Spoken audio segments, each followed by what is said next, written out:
Desde hipopótamos corriendo salvajes en Colombia hasta un avión de pasajeros volado en el cielo. Esta es la historia de cada crimen que Pablo Escobar alguna vez cometió. Un cuento de poder, sangre y miedo. Una historia donde mito y terror colisionaron. Y un recordatorio de que un hombre rehizo una nación con violencia. Pablo Emilio Escobar Gaviria.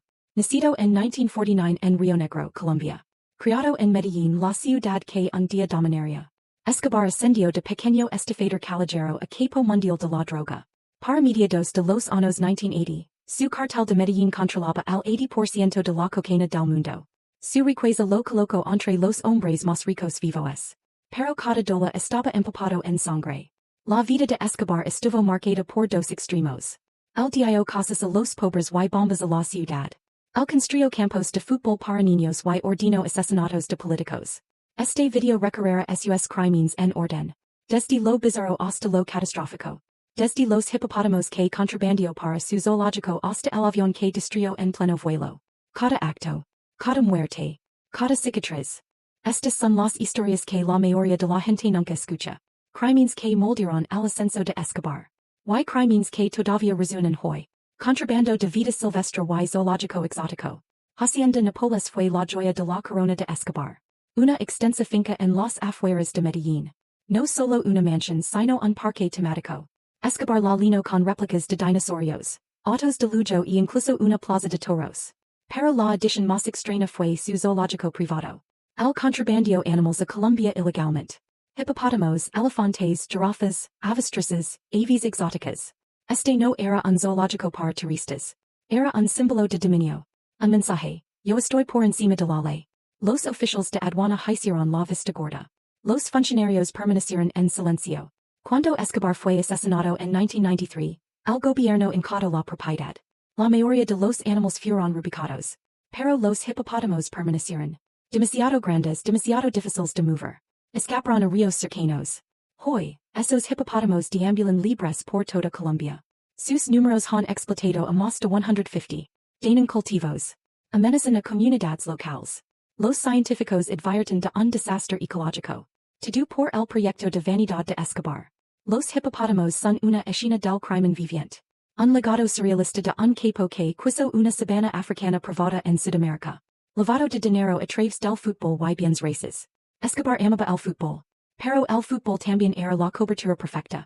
En Medellín, el vertió dinero del cartel en clubes locales. Atlético Nacional, Envigado Fútbol Club, Equipos de Barrio. Jugadores fueron comprados. Estadios mejorados. Trofeos levantados. En la superficie, Escobar era un patrón del deporte colombiano. En verdad estaba lavando miles de millones.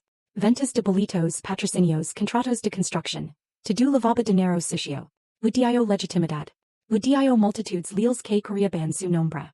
El dinero también fluyó hacia bienes raíces. Bloques de apartamentos. Centros comerciales. Barrios enteros. Hasta el día de hoy, Medellín tiene edificios financiados con dólares del narco. Algunos residentes todavía los llaman, las casas que la cocaína construyó. Escobar difuminó la línea entre hero comunitario y cerebro criminal. El fútbol y la construcción lo hicieron parecer generoso. Pero bajo la superficie todo era negocio. La máquina de lavado de un cartel global. Fraude y corrupción en la política. El imperio de Escobar no comenzó con la cocaína. Comenzó con delitos menores. De adolescente robaba lápidas, las pulía y las revendía. Pasó al robo de autos. Vendía cigarrillos de contrabando. Incluso manejaba esquemas de lotería falsos.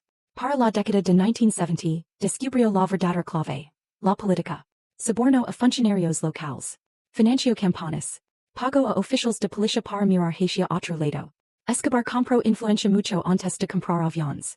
Su primer roce con el poder nacional llegó en 1982. Fue elegido como miembro suplente del Congreso colombiano. Por un momento, el narcotraficante usó un traje y ingresó en la política. Pero sus crímenes pasados lo alcanzaron. El ministro de Justicia Rodrigo Lara lo expuso. La reputación de Escobar colapsó. Su asiento en el Congreso fue revocado. Pero había aprendido una lección. La política era frágil. El dinero y las balas podían rehacerla. Ese conocimiento definiría su guerra contra el Estado colombiano. Proyectos de lealtad estilo Robin Hood. Escobar entendía la imagen. Para los pobres de Medellín, él quería ser un hero. Construyó 450 casas en Union Barrio que todavía lleva su nombre, Barrio Pablo Escobar. Construyó campos de fútbol y repartió útiles escolares. Organizó enormes festivals callejeros con música, comida y fuegos artificiales. Los residentes lo adoraban. Los niños corrían a saludarlo. Veían a un hombre que les daba dignidad cuando el Estado los ignoraba.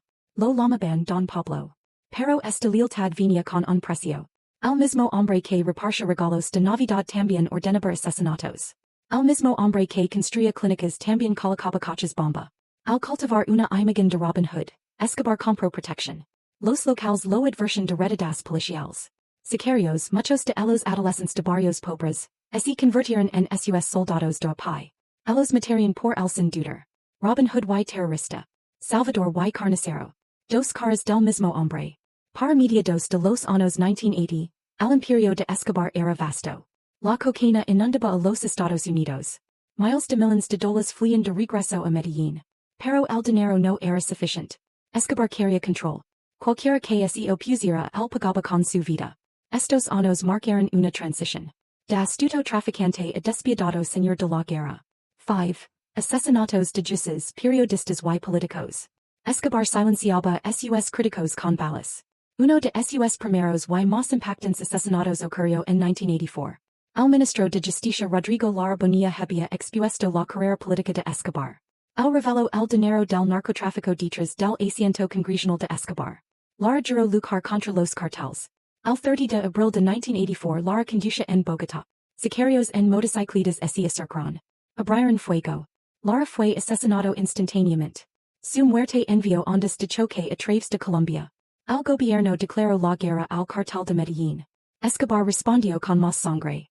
Jueces que investigaban casos del cartel fueron ejecutados.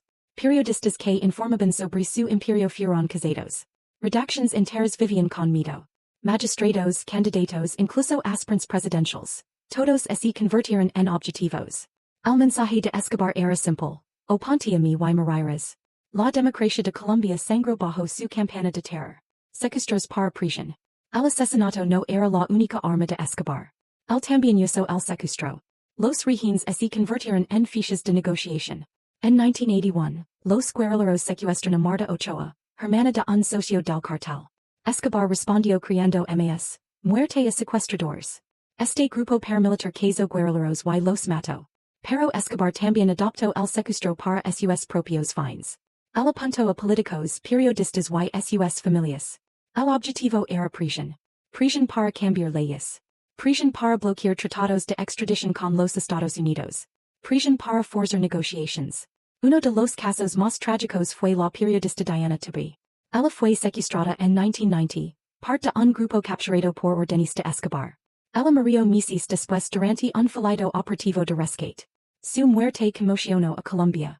Mostró la disposición de Escobar a matar inocentes por prisión. Al convertir a los rehenes en armas, Escobar profundizó el miedo de la nación. Nadie es esencia seguro. En los poderosos. En la prensa. En siquiera sus hijos. Innovations en el contrabando de cocaína. Escobar no solo era violento. Él era inventivo. Su cartel revolucionó el tráfico de drogas. Aviones transportaban cocaína escondida en compartimentos secretos. Barcos y camiones estaban cargados con paredes falsas. Submarinos contrabandeaban cargamentos bajo las olas. Atados levaban drogas a través de fronteras. Muebles y electrodomésticos eran vaciados. Incluso animales fueron usados como cobertura. Cada nuevo método confundía a los oficiales de aduanas. Cada truco empujaba más cocaína al norte. En la cima de su poder, el cartel de Escobar suministraba el 80% de la cocaína que entraba en los Estados Unidos. La demanda era insaciable. Las ganancias se disparaban. Escobar construyó pistas de aterrizaje clandestinas en la selva colombiana. Él tenía flotas de aviones volando sin parar hacia Florida, México y el Caribe. A los pilotos se les pagaban fortunas por cada viaje. Algunos vuelos incluso dejaban caer drogas en paracaídas. Este oleoducto global hizo a Escobar multimillonario. Para mediados de los años 1980, Forbes lo incluyó entre los hombres más ricos del planeta. Él ganaba un estimado de $70 millones al día. Pero la innovación tenía un costo. Cada ruta requería sobornos. Cada soborno exigía protección. Cada rival u oficial que resistía era eliminado. La cocaína construyó el imperio de Escobar. La cocaína también financió su guerra. Creación de la cultura del sicario. Quizás el legado más oscuro de Escobar fue la cultura del sicario. El recluto a adolescentes pobres de los barrios de Medellín. Les ofreció dinero motocicletas y poder. Les dio armas. Les dio objetivos. Les permitió respeto en vecindarios donde la pobreza era aplastante. Por cada oficial de policía asesinado, pagaba $1,000. Por cada rival ejecutado, pagaba más. Jóvenes Haitian fila para server. Niños se convirtieron en asesinos a sueldo. Escobar convirtió a toda una generación en asesinos. Los atentados desde motocicletas se volvieron rutina. Jueces eran baleados a plena luz del día.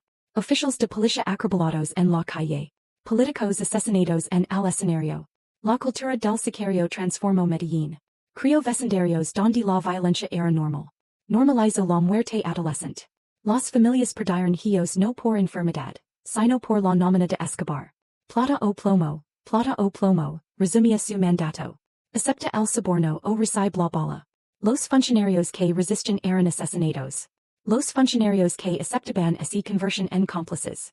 Este sistema de miedo le dio a Escobar control mucho más ala de Medellín. Alcanzó a Bogotá. Alcanzó a la presidencia.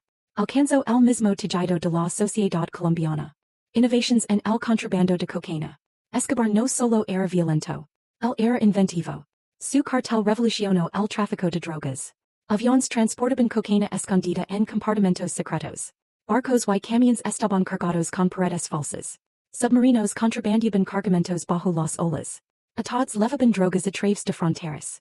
Muebles y electrodomésticos eran vaciados. Incluso animales fueron usados como cobertura. Cada nuevo método confundía a los oficiales de aduanas. Cada truco empujaba más cocaína al norte. En la cima de su poder, el cartel de Escobar suministraba el 80% de la cocaína que entraba en los Estados Unidos. La demanda era insaciable. Las ganancias se disparaban. Escobar construyó pistas de aterrizaje clandestinas en la selva colombiana. Él tenía flotas de aviones volando sin parar hacia Florida, México y el Caribe. A los pilotos se les pagaban fortunas por cada viaje. Algunos vuelos incluso dejaban caer drogas en paracaídas. Este oleoducto global hizo a Escobar multimillonario. Para mediados de los años 1980, Forbes lo incluyó entre los hombres más ricos del planeta. Él ganaba un estimado de $70 millones al día. Pero la innovación tenía un costo. Cada ruta requería sobornos. Cada soborno exigía protección. Cada rival u oficial que resistía era eliminado. La cocaína construyó el imperio de Escobar. La cocaína también financió su guerra. Creación de la cultura del sicario. Quizás el legado más oscuro de Escobar fue la cultura del sicario. El reclutó a adolescentes pobres de los barrios de Medellín. Les ofreció dinero motocicletas y poder. Les dio armas. Les dio objetivos. Les permitió respeto en vecindarios donde la pobreza era aplastante. Por cada oficial de policía asesinado, pagaba $1,000. Por cada rival ejecutado, pagaba más. Jóvenes Haitian fila para server. Niños se convirtieron en asesinos a sueldo. Escobar convirtió a toda una generación en asesinos. Los atentados desde motocicletas se volvieron rutina. Jueces eran baleados a plena luz del día. Oficials de policía acribalados en la calle. Políticos asesinados en el escenario. La cultura del sicario transformó Medellín. Creó vecindarios donde la violencia era normal. Normalizó la muerte adolescente. Las familias perdieron hijos no por enfermedad, sino por la nómina de Escobar. Plata o plomo, resumía su mandato. Acepta el soborno o recibe la bala. Los funcionarios que resisten eran asesinados. Los funcionarios que aceptaban se convirtieron en cómplices. Este sistema de miedo le dio a Escobar control mucho más ala de Medellín. Alcanzó a Bogotá. Alcanzó a la presidencia. Alcanzó el mismo tejido de la sociedad colombiana. Vuelo Avianca 203, 1989. 27 de noviembre de 1989. El vuelo Avianca 203 despegó de Bogotá, con destino a Cali. A bordo iban 107 pasajeros y tripulación. Minutos después del despegue una bomba detonó. La aeronave explotó en el aire. Todos a bordo murieron. 3 más murieron en tierra. Escobar había ordenado el ataque. Su objetivo era César Gaviria, un candidato presidencial en ascenso. Escobar creía que Gaviria apoyaría la extradición a los Estados Unidos. Pero Gaviria no estaba en el vuelo. La bomba mató inocentes en su lugar. El mundo reaccionó con indignación. Los Estados Unidos y Colombia intensificaron su guerra contra las drogas. El atentado mostró la disposición de Escobar a matar civiles por centenas. Marcó un punto de inflexión. Y no era solo un líder de cartel. Ahora era un terrorista. Asesinato de Luis Carlos Galán, 1989. Tres meses antes del atentado al Escobar ya había golpeado el corazón de la democracia colombiana. Luis Carlos Galán era un candidato presidencial. Él era carismático, reformista y se oponía firmemente a los narcos. También era el favorito para ganar. El 18 de agosto de 1989, Galán asistió a un mitin de campana en Socha, cerca de Bogotá. Mientras se dirigía a la multitud, hombres armados abrieron fuego. Galán fue baleado múltiples veces. Fue llevado de urgencia al hospital, pero murió en minutos. El asesinato devastó a la nación. Para muchos colombianos, Galán representaba esperanza. Su asesinato confirmó el control de Escobar sobre la política. El capo había eliminado al líder más prometido del país. Colombia loro. Y Escobar apretó su control. Asesinato de oficiales de policía. La guerra de Escobar apuntó más brutalmente a la policía. El anuncio recompensas. $1000 por cada oficial asesinado. Era más que el salario de un año para muchos colombianos pobres. Sicarios adolescentes montaban motocicletas por Medellín. Tendían emboscadas a patrolas. Acribilaban a oficiales frente a familias. Estaciones eran atacadas con granadas y rifles. Entre 1989 y 1993, más de 600 oficiales de policía fueron asesinados solo en Medellín. Barrios enteros se convirtieron en zonas de guerra. Las familias de los oficiales huyeron de la ciudad. Para la policía, usar el uniforme era una sentencia de muerte. El sistema de recompensas de Escobar convirtió a Medellín en un campo de batalla. Probó su poder de ordenar la muerte con dinero. Y profundizó el descenso de Colombia al terror.